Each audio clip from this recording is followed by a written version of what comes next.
Hello, and welcome to episode 10 of Faithful Resistance.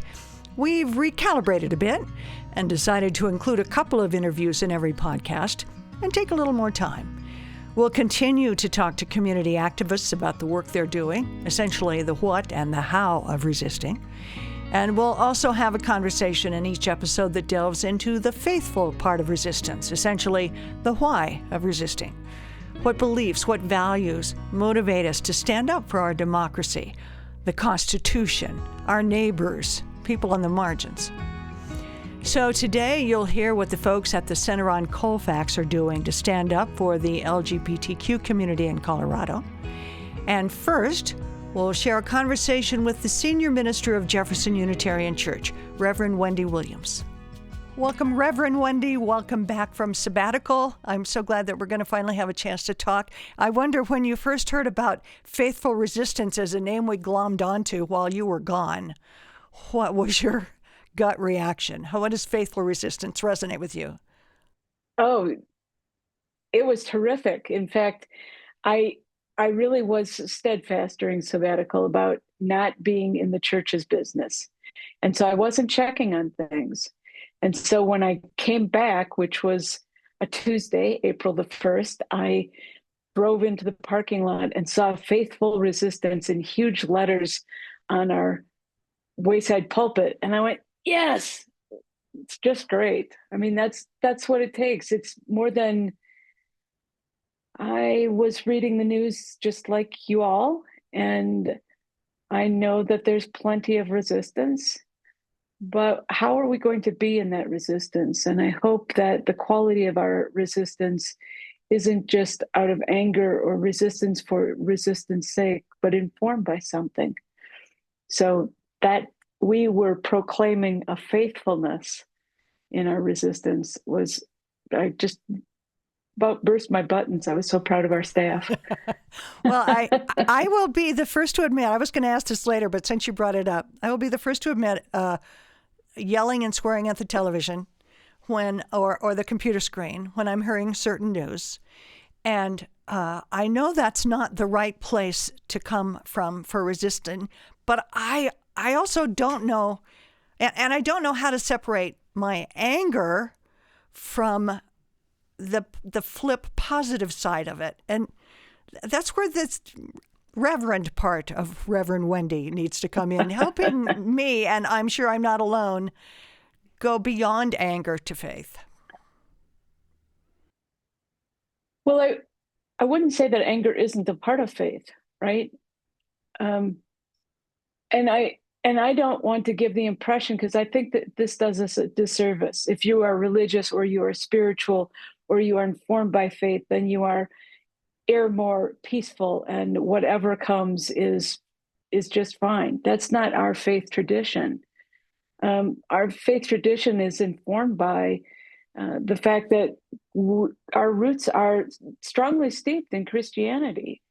It's just that we didn't believe in the Trinity. And more importantly, as Christianity has evolved in some context to be a commentary about who's in and who's out, that's where we parted ways.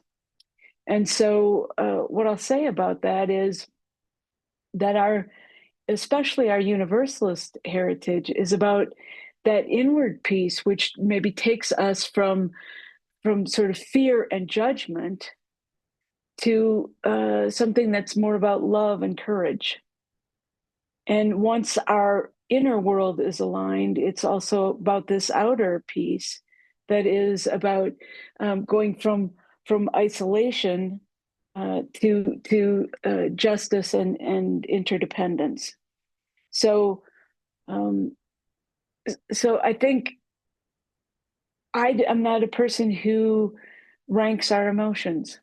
I think our emotions, our feelings are just that. They move through us. And so what do we do in response to them? Now, for me, I can't stay in anger. It doesn't get me anywhere. And when my faith tradition invites me to find what is lovable in everyone, because there is something that keeps me pretty busy. all day long, Yeah. actually. Yeah. I'm Yeah. finding the lovable in some particular people. That's the really tough part. But That's right. And I mean, if I say, if as we do in our Universalist tradition, say everyone is saved, then uh, I have to recognize that as Alexander Solzhenitsyn wrote, right, the line between good and evil is present in everyone's heart. I have not been perfect my whole life. I haven't even been perfect or good all day today, and we're still in the morning. So, uh, so I can't expect that of anyone else. But um, again, but again, the Universalist tradition says to me that we're all in. We're all in. We're saved. God is love, and therefore it is my job to love the hell out of the world. And to love the hell out of something isn't to just get angry at it. It is to allow my anger to inform my way of being in the world, such that I'm not just getting rid of something, but I'm replacing it with something better. so the anger turns, maybe that's what gets me going to begin with. And then I'm thinking That's about why I want things to be better. It's not that's just right. because to get back at them, it's because I want things to be better for everyone. That's right. And for me, when I'm just in that angry mode, it's not a creative place. It's the energy of destruction. It's the energy of judgment. It's the energy of I'm better than. And again, as you know, I say this kind of regularly in our church, we are a spiritual center with a civic circumference. Well, that's the macro, but the micro is also true in us, right? I mean, this is what I'm saying, that sort of that inward universalist journey is about going from that fear and anger and self protection to something that is far more relational and compassionate and interdependent. That's that inner work. And then that outer work is to go from that sort of scared and fearful isolationist place to something that's more about justice and interdependence and compassion. So it's a full-time job. It really is. But we can't. So again, without judging anger as bad, it still is in a place that is worthy of being stuck. And it's not what our faith helps us to learn. So I would say then if I don't know if I'm going to be able to keep from being angry, but when I'm transitioning out of being angry and to a more positive place, which is apparently what you do, you say you can't stay in anger. Where do you go? What Unitarian Universalist values or what Reverend Wendy Williams values do you call on to make it a positive way of resisting faithfully? Sure, sure. And again, I want to be careful. I don't know, is my anger ever really gone? Maybe not. It just isn't driving the bus.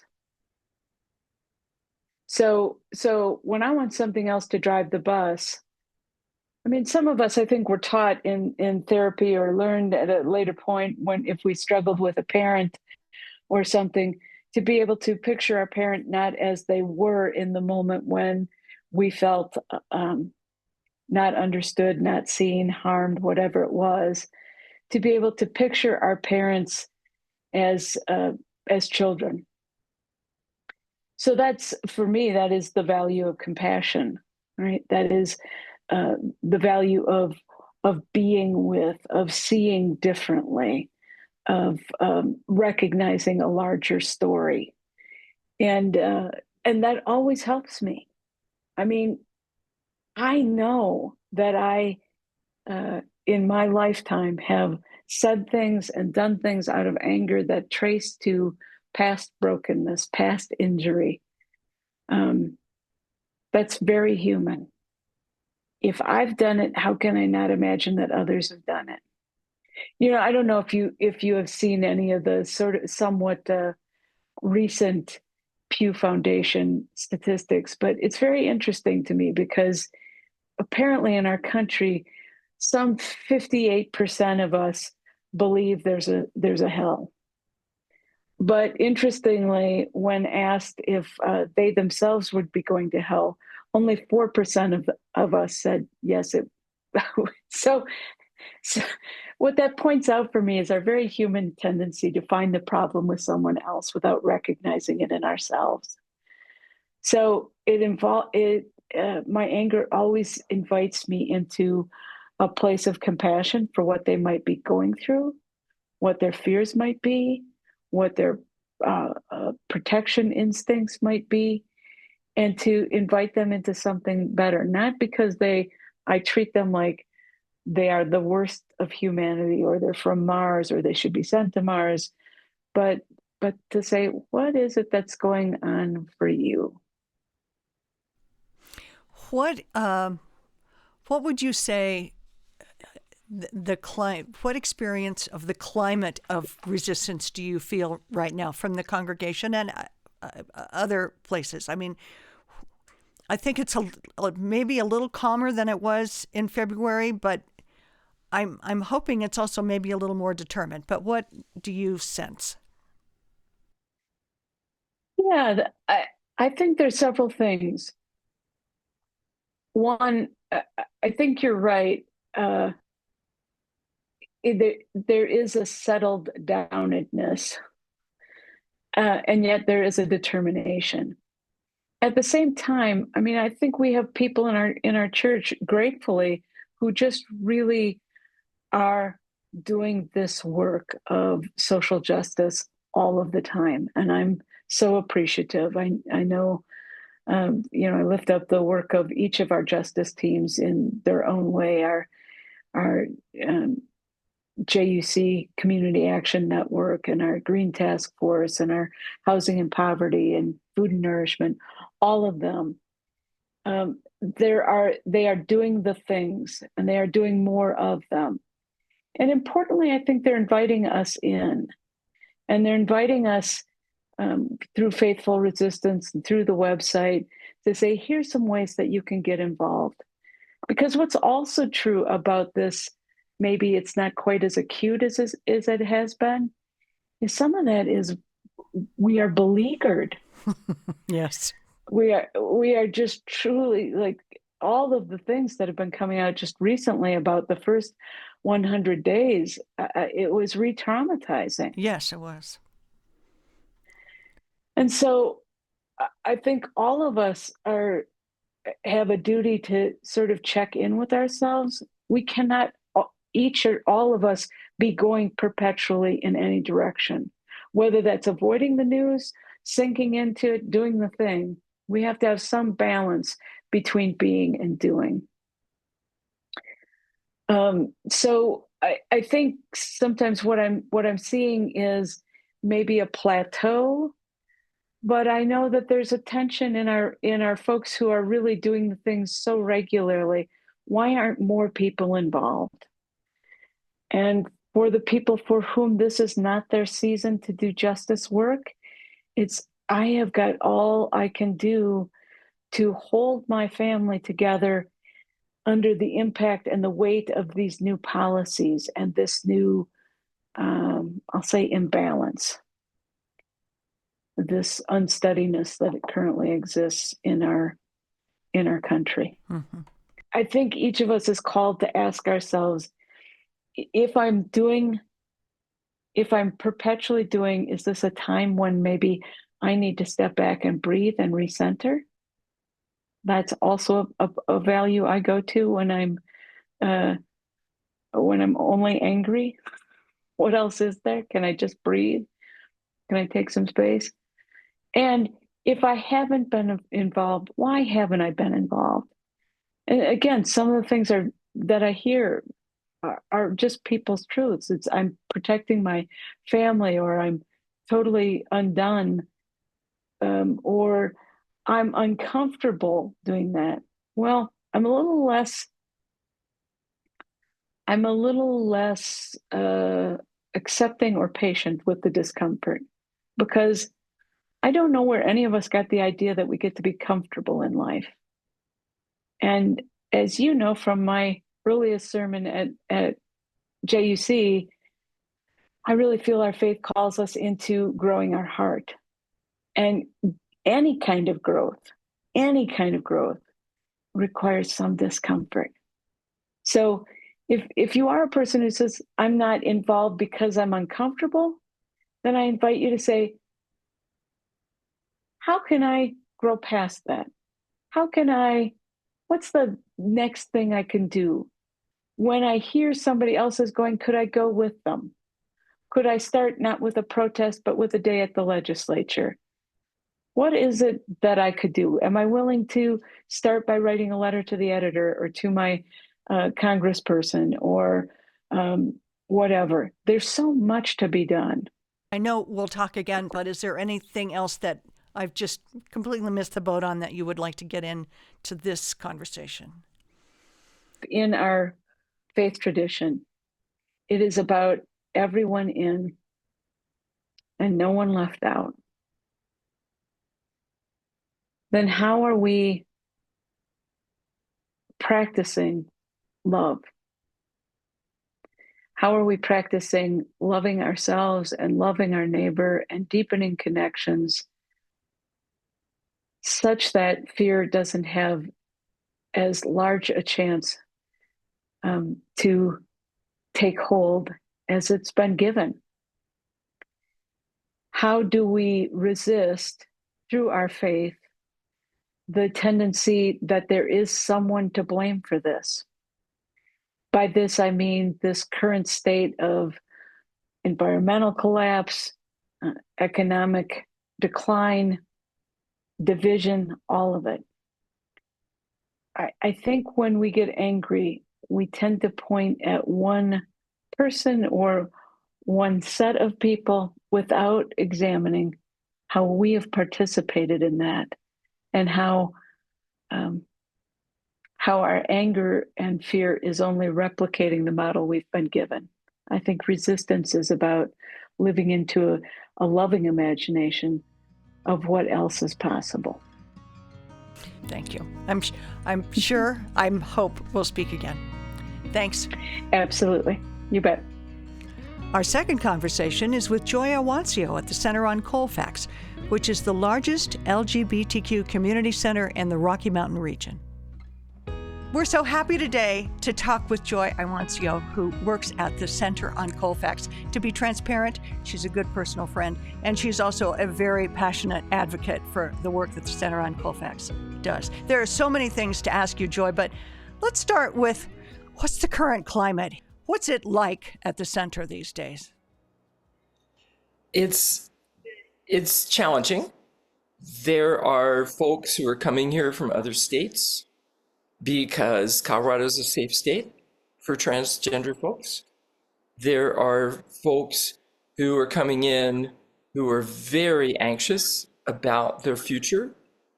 Many of us are feeling like we're trying to be erased. It doesn't feel good. Our very existence is being challenged. Even in Colorado. I mean, you say Colorado's a safe state, but even here. Yes, because we see what's happening nationally, and we don't know how much the guardrails in Colorado are going to hold.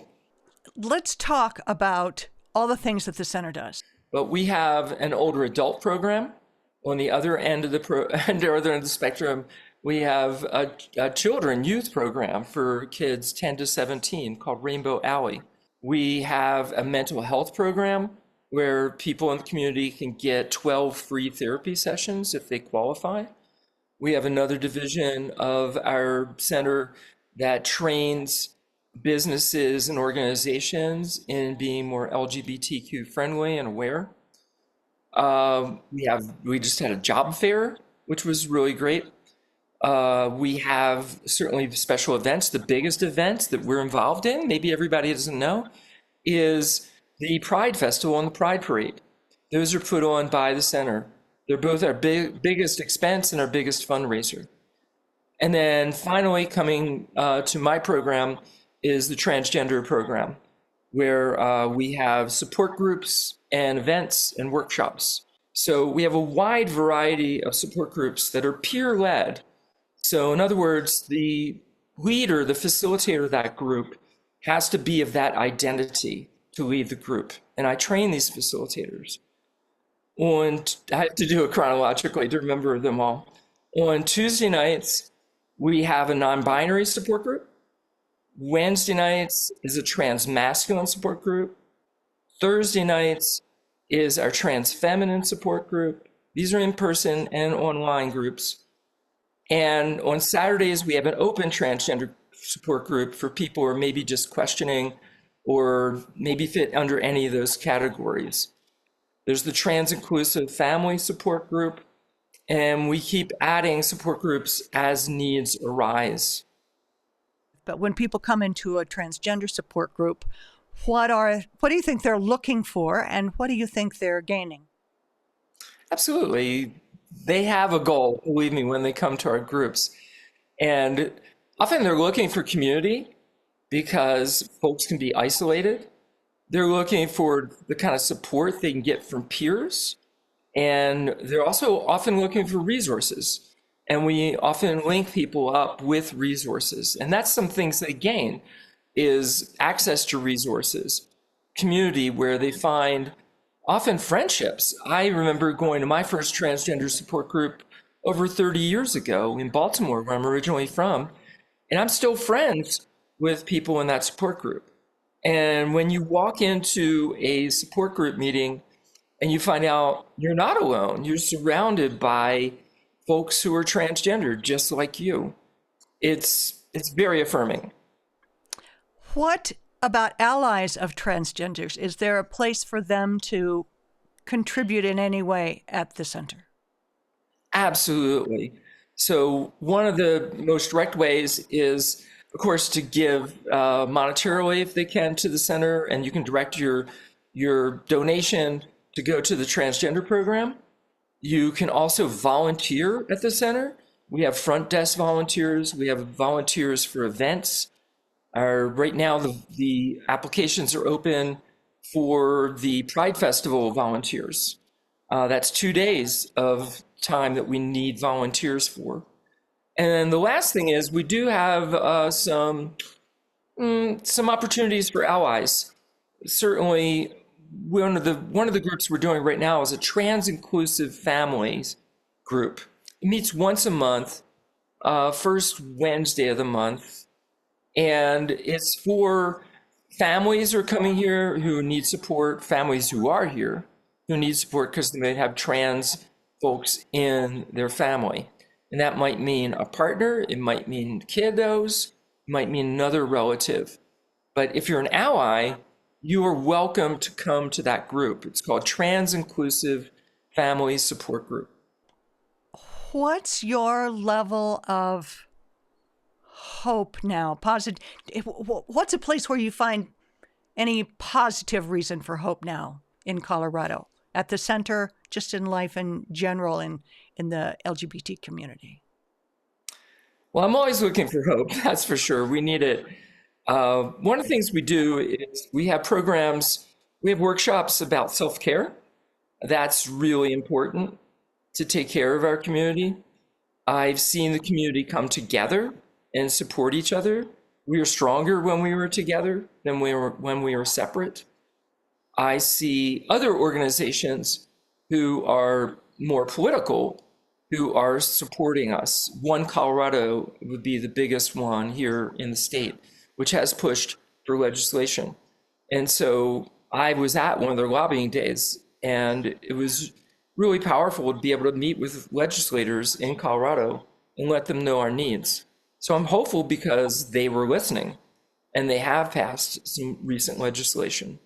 I'm hopeful because I see the people who come to our center, to our support groups, and return. That means we're doing something right, that they're finding community, that they're finding the support that they need, they're finding the resources they need. And so that gives me hope.